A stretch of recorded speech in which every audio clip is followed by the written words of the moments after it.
Billionaire CEO calls black waitress stupid. Seconds later, he loses a $4. 5B deal.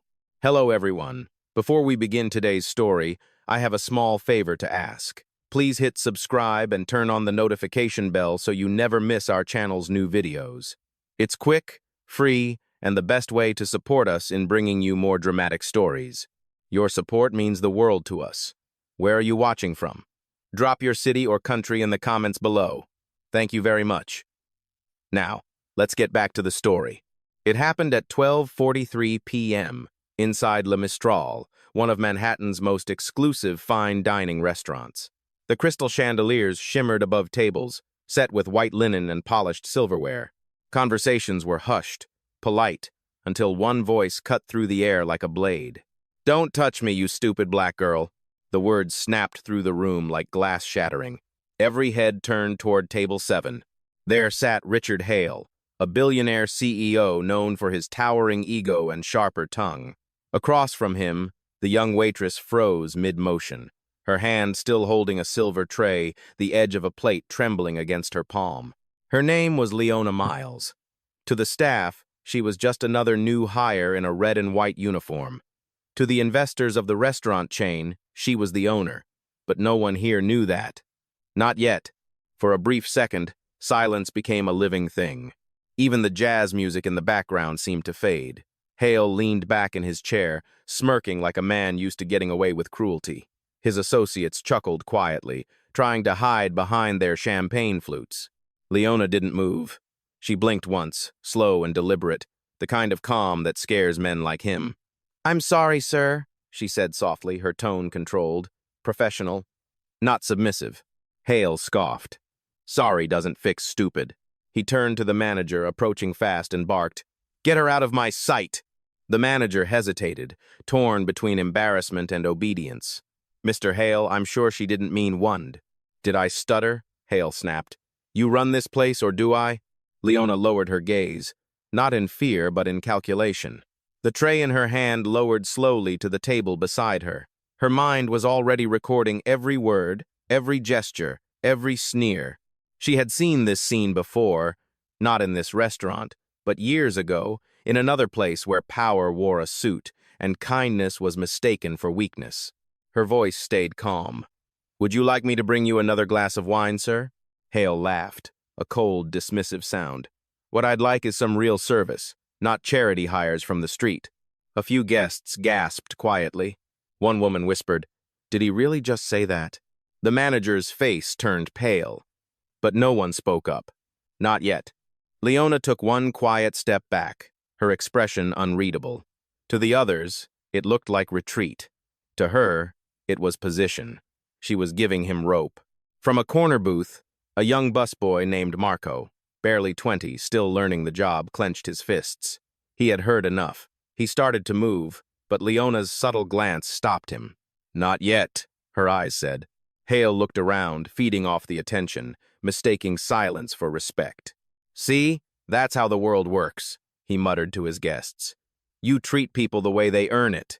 Leona straightened her back, her calm now sharper than any insult. The air shifted again, fragile but charged. She glanced at the clock on the wall.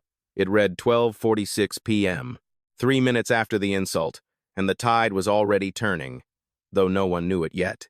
Because in her pocket, her phone had just vibrated once, a signal from her assistant, waiting upstairs in the executive suite of the same building. Protocol was ready, and this lunch meeting, the one worth $4.5 billion, was about to serve a lesson no one at table 7 would ever forget.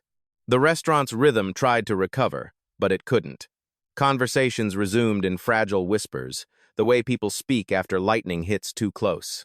Leona moved silently toward the service station, her steps measured, her face composed.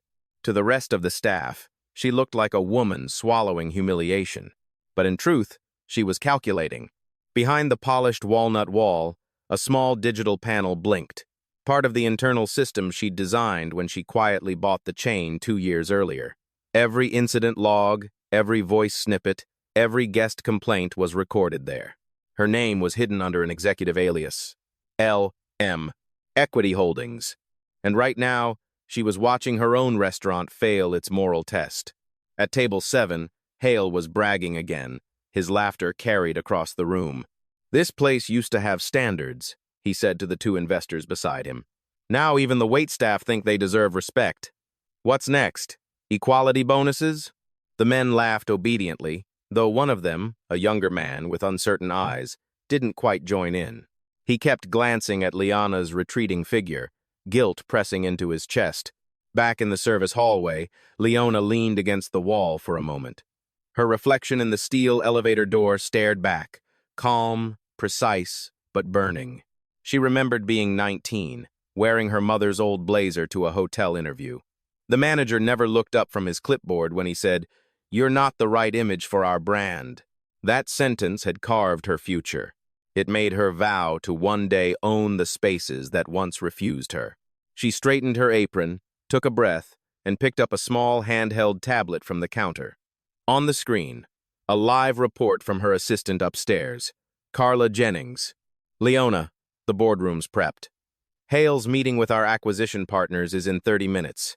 Do you want me to delay them?" "Heaven by their way." Leona typed a single response. "No, let him eat first." She slipped the tablet back under the counter just as the restaurant manager approached, sweating.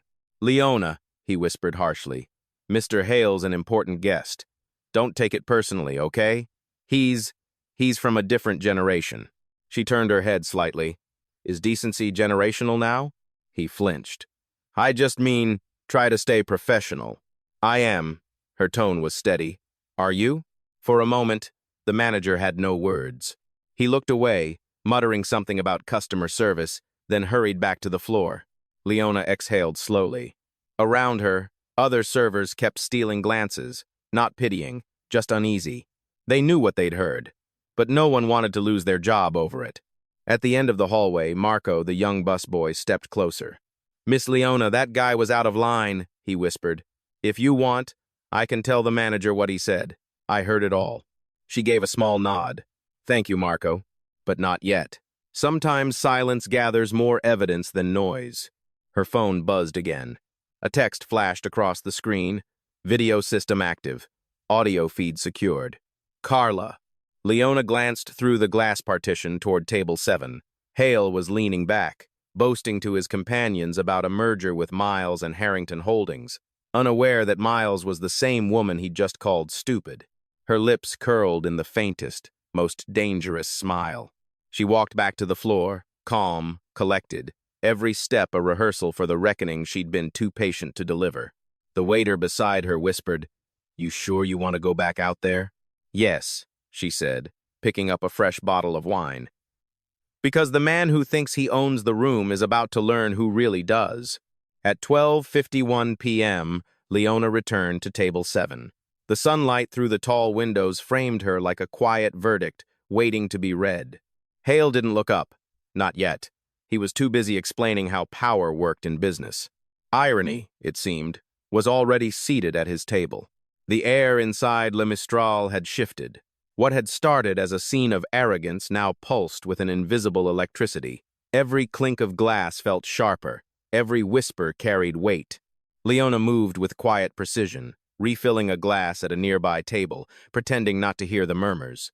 But her senses were tuned to every word. From table 7, "Gentlemen," Richard Hale was saying, his voice dripping with self-importance. "After today, Miles and Harrington will sign the biggest tech infrastructure deal of the year. $4.5 billion. We'll own the narrative." He paused to cut into his steak, unaware that the woman pouring water 2 tables away was Miles. "Imagine," he continued, "if we let emotion run companies. This is why leadership requires control. Some people just aren't built for refinement. And that it is. The words weren't about Leona anymore. They were about what she represented, and he said them loud enough for her to hear. The manager hovered nearby, nervously pretending to adjust a napkin. He caught Leona's eye for a brief moment, a silent plea not to escalate, but she didn't need to. The room was already doing it for her.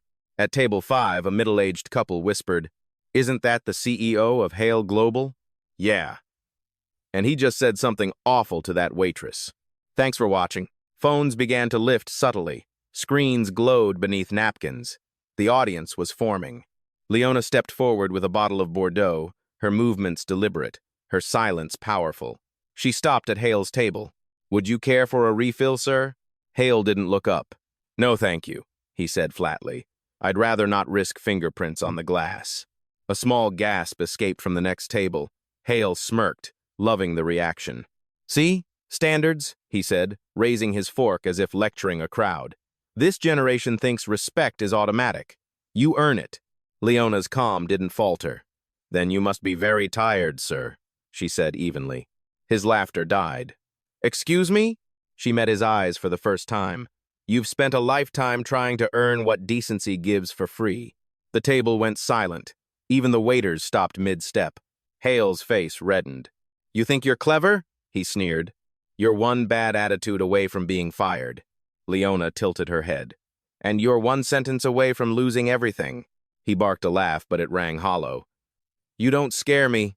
She smiled faintly. "That's good. I'm not here to scare you.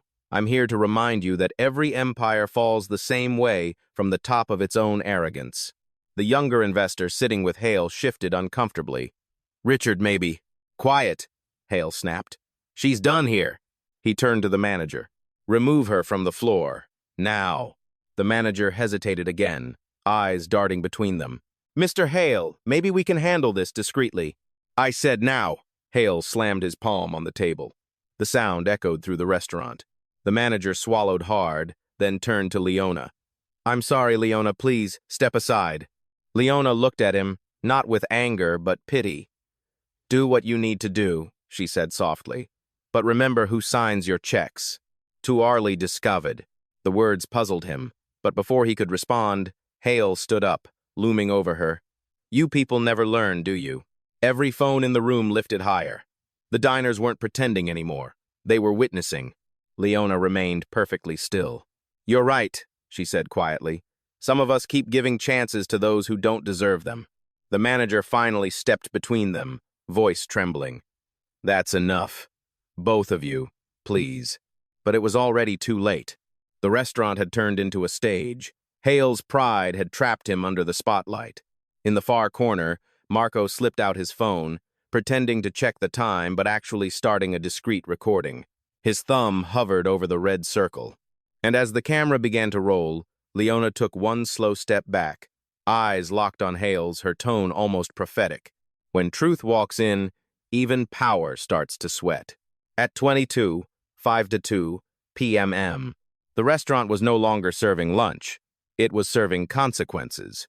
The moment the slap of Hale's palm hit the table, the restaurant froze. Forks stopped halfway to lips. A couple near the window whispered, "Someone's recording."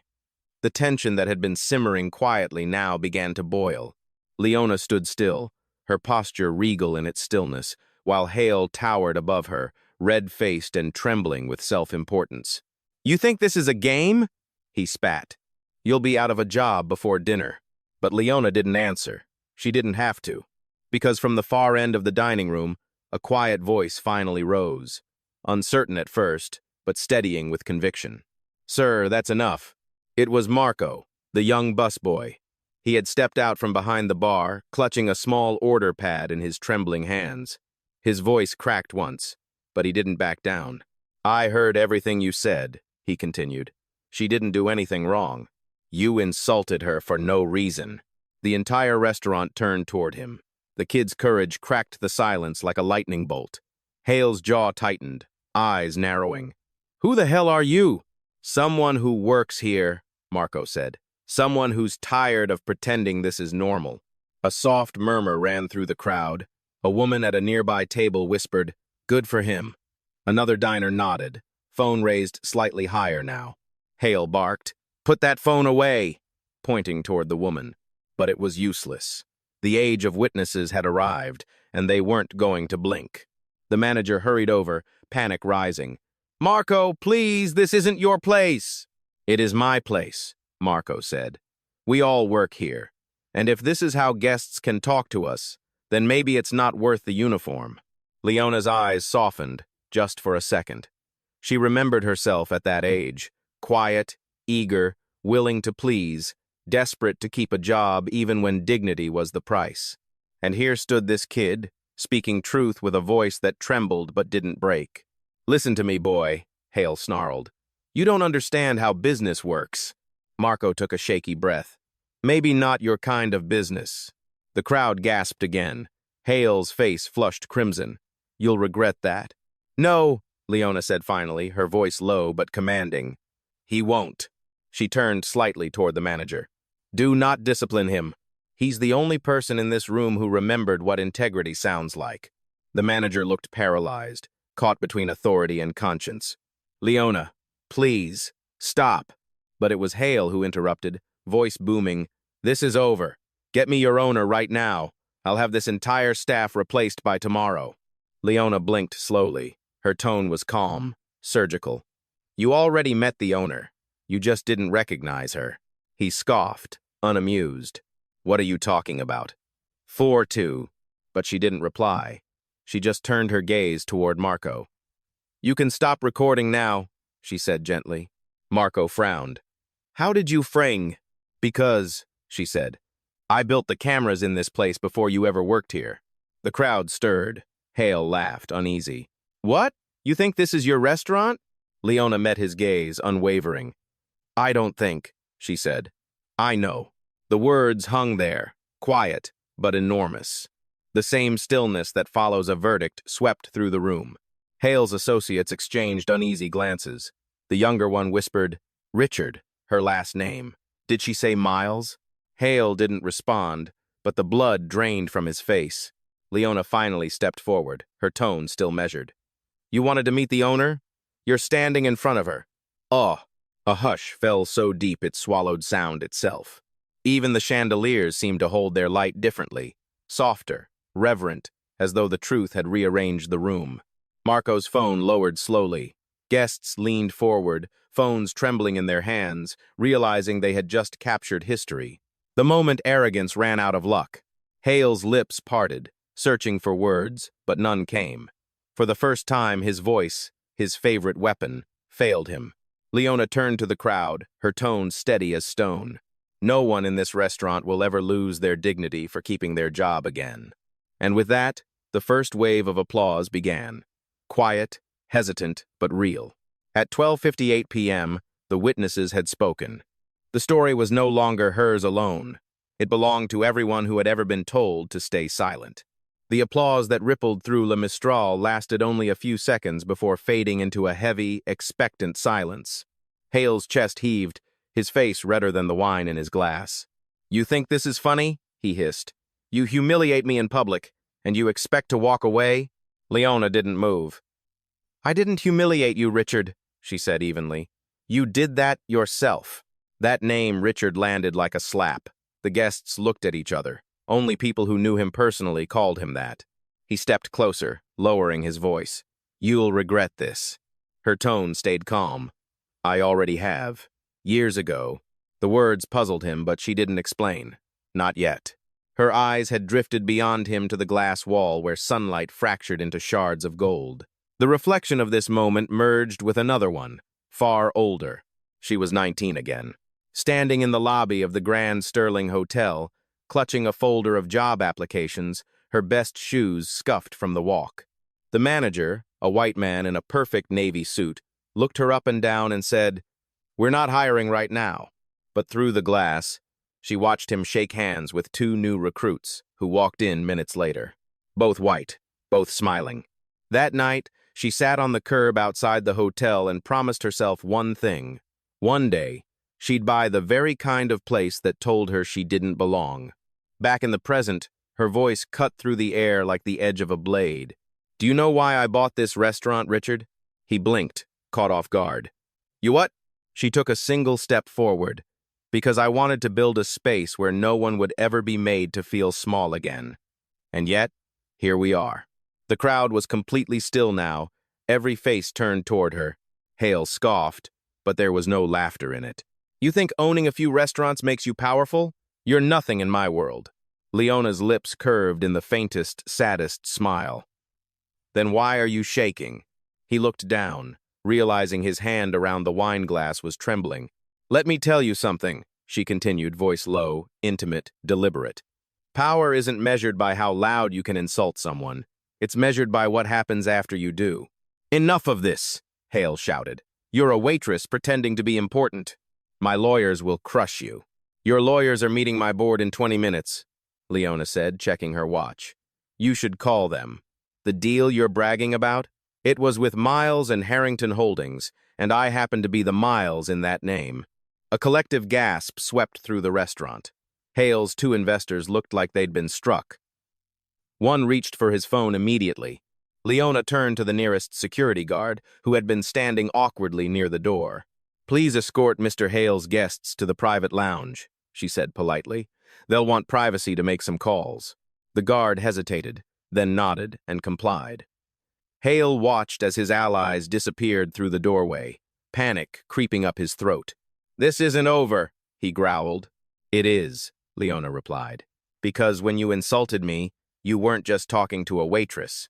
You were talking to the woman who owned the deal you just lost. Well, action? A woman near the back whispered, Oh my God. Leona exhaled, her tone softening. I didn't want this, Richard. I came here today to see how my staff was being treated, to make sure my company still reflected the values I built it on. She paused, eyes glinting. Turns out the test revealed something else. And what's that? Hale spat. That no amount of money can hide ignorance. For a moment the words seemed to echo off the marble walls. Hale opened his mouth, but nothing came out. Then his phone buzzed. Once, twice, a third time. He looked down.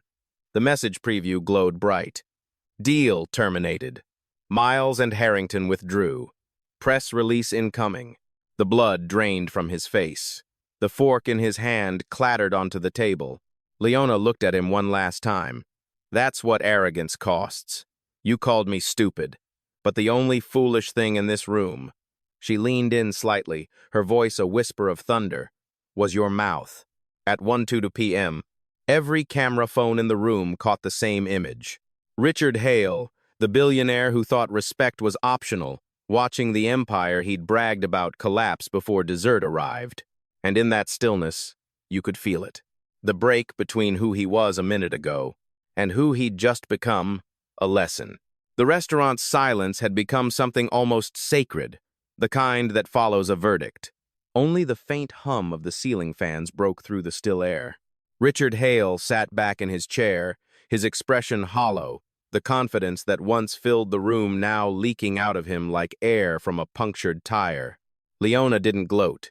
She didn't smirk. She simply reached into her apron pocket and took out her phone, the same one that had buzzed moments earlier. Her thumb moved once across the screen. Carla, she said calmly, her voice carrying across the marble floor, initiate internal review. Tag this location for full audit. This is activated. Every staff member froze. The manager's face turned white. He looked at her, stammering, Wait, what's happening? Leona didn't answer him directly. Instead, she spoke to the room itself, her tone firm but level. We built this place to represent excellence, not just in taste, but in treatment. What happened today dishonored that mission. So, we're correcting it. From the phone, Carla's voice came through crisp and composed. Understood, Miss Miles. Protocol 7 activated. HR and compliance notified. Live feed is recording. The title Miss Miles hit the staff like a thunderclap. The servers exchanged stunned glances. Marco nearly dropped his tray. Hale blinked. You can't do this, he muttered. Leona turned toward him, voice cool as steel. Richard, you're right about one thing. Not everyone belongs everywhere, and that includes your behavior in my establishment. His jaw tightened. You think a PR stunt saves you? I'll ruin your brand in a day. It is not way. She met his threat with silence. That dangerous, controlled kind of silence that fills the space where fear used to live. You already tried, she said softly. The cameras caught everything. The narrative is written. Carla's voice spoke again through the phone. Miss Miles, would you like me to contact the investors' press team? Leona's eyes stayed locked on Hale. No, I'd rather he make that call himself. The crowd shifted. Phones were still raised, but no one was whispering anymore. This wasn't gossip. It was reckoning. Leona looked to the manager, who stood rooted near the wine station. Mr. Carson, she said. I trusted you to uphold our standards. Today, you chose comfort over courage. Hand in your access badge by the end of the day. The man's lips parted. Leona, please, I didn't. You looked away, she interrupted. That's the same as approval. He swallowed hard, eyes wet. I just didn't want trouble. I call sickerage, and that's how trouble grows, she said, not cruelly, but with a weight that landed in every corner of the room. Marco stepped forward. Miss Miles, are we all fired? She shook her head gently. No, just the ones who forgot what decency looks like. Then, turning toward the still-running phones in the audience, she spoke clearly, not to defend herself, but to define the moment. This is what accountability sounds like. Not press statements, not apologies, action. They catter, Raider. Her phone vibrated again. Carla's voice returned.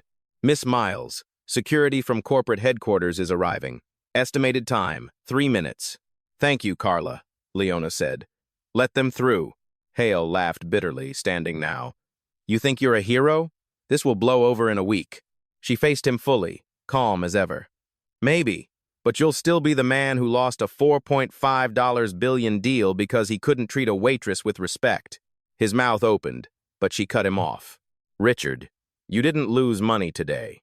You lost access to people, to decency, to the illusion that arrogance is strength. At the entrance, 2 corporate security officers in gray suits appeared, their badges gleaming. One of them nodded to Leona. Miss Miles, everything's ready. She inclined her head once. Escort Mr. Hale to the lobby. Return his belongings. He's no longer a client of this company. The room exhaled, half in shock, half in awe. Hale stiffened but said nothing. His associates had already vanished, their loyalty as temporary as their courage. Leona watched him go, her face unreadable. Only when the doors closed behind him did she finally speak again, this time to her staff, her voice softer now. Every empire falls. But today, we reminded the world that some rise again, built on respect instead of ego. And as the last echo of her words faded, the restaurant felt lighter, as if the weight of silence had finally been lifted. It was 1:07 p.m. Justice wasn't loud. It was precise. When the double doors of Les Mistral swung shut behind Richard Hale, the room stayed frozen. It wasn't triumph yet, it was disbelief suspended in air. Waiters stood with hands clasped. Guests leaned forward as if they'd just witnessed a film twist too wild to be real. Leona finally broke the silence. Everyone, please return to your meals. Lunch service will continue. Everyone. Her tone was calm, managerial, almost gentle, but it carried authority no one dared question. Slowly, the staff began to move again, half in awe, half in adrenaline. Dishes clinked softly. Conversations restarted in careful whispers. She turned toward Marco. Can you make sure every guest is taken care of? Yes, ma'am. The young man's voice cracked, equal parts fear and pride. As he hurried off, the 2 corporate security officers approached her table. Miss Miles, one said quietly, the corporate board has confirmed protocol execution. Would you like us to review the incident footage for your file? Leona nodded. Keep it sealed for compliance only. I don't want a spectacle. Justice doesn't need applause. The taller officer smiled faintly. Understood. They stepped back, guarding the doorway. Across the room, the restaurant manager, Mr. Carson, stood near the bar, pale and shaken. He finally found his voice. Leona, or should I say, Miss Miles, why didn't you tell us who you were? She faced him slowly. Because I wanted to see who you were when you thought no one was watching. He lowered his eyes, shame blooming across his face. I failed you. No, she said, her tone even. You failed yourself, but failure is only final when you refuse to learn. Then she turned to the rest of the staff. Everyone gather for a moment. Servers, bartenders, hostesses, every uniform in the room formed a quiet semicircle around her. Their reflections shimmered in the mirrored walls. She placed her phone on the counter, the screen still glowing with Carla's interface. Carla, she said aloud, you're on speaker. Her assistant's voice filled the space steady, professional. Miss Miles, the board has authorized immediate public notice of contract termination with Hale Global. Press release is live. CNBC and Bloomberg have picked it up. A wave of murmurs rolled through the staff. Someone whispered, "It's already on the news." Leona nodded once. "Good. Let it serve as a reminder." She picked up the phone and addressed her team directly, her voice both leader and teacher. "When people look at you and see only a uniform, remember this: your worth isn't stitched into your name tag. It's in your integrity. The way you treat others when no one's watching, that's the real brand." A hostess near the back wiped her eyes. Marco stood taller, jaw set with pride. Leona paused, her eyes sweeping over them all. From this moment forward, Le Mistral isn't just a restaurant. It's a message. Behind her, the projection screen flickered to life. Carla had activated the internal display feed. Financial headlines rolling across the top, all echoing the same story. Miles and Harrington withdraws $4.5 billion partnership after CEO's disrespectful conduct. The image filled the room with a quiet, tangible power. Leona looked at it for a long moment before turning back to her team. "That's not revenge," she said softly. "That's accountability." The restaurant fell utterly silent again. From the corner, a reporter who had been dining unnoticed finally stood. "Miss Miles," he said cautiously, "may I quote that?" She gave a faint smile. "You already have." The man nodded, tapping at his phone. The sound of his fingers typing seemed to echo louder than the soft jazz returning to the speakers. Leona walked toward the large front window, sunlight spilling across her red and white uniform. She looked nothing like the billionaire the world would see on tomorrow's news. That was the point. Outside, through the glass, she could see Richard Hale stepping into his car, face drained, phone pressed to his ear, shouting into a world that had suddenly stopped listening. Leona exhaled quietly. "Arrogance leaves fast," she murmured, "but humility that takes its time. Cassid, for the Redo." Then she turned back to her staff, shoulders straight, voice calm but unshakable. "You called me a fraud in a place I built," she said. "But today, this room learned what ownership really sounds like." And with that, she walked toward the manager's station, leaving behind not chaos but clarity. It was 1:13 p.m. The reveal was complete. The world outside would buzz with headlines and outrage, but inside Le Mistral, something purer lingered, the sound of respect being restored. Outside the restaurant, Richard Hale's luxury sedan idled at the curb, the tinted window barely hiding his panic. He barked into his phone, "Get me my legal team now." But the line stayed silent. Then a message flashed across his screen. Partnership dissolved, funding withdrawn. Another followed. Stock alert, HGL down 18%. Inside Le Mistral, the energy flipped completely. The same diners who'd once whispered now applauded softly, almost reverently.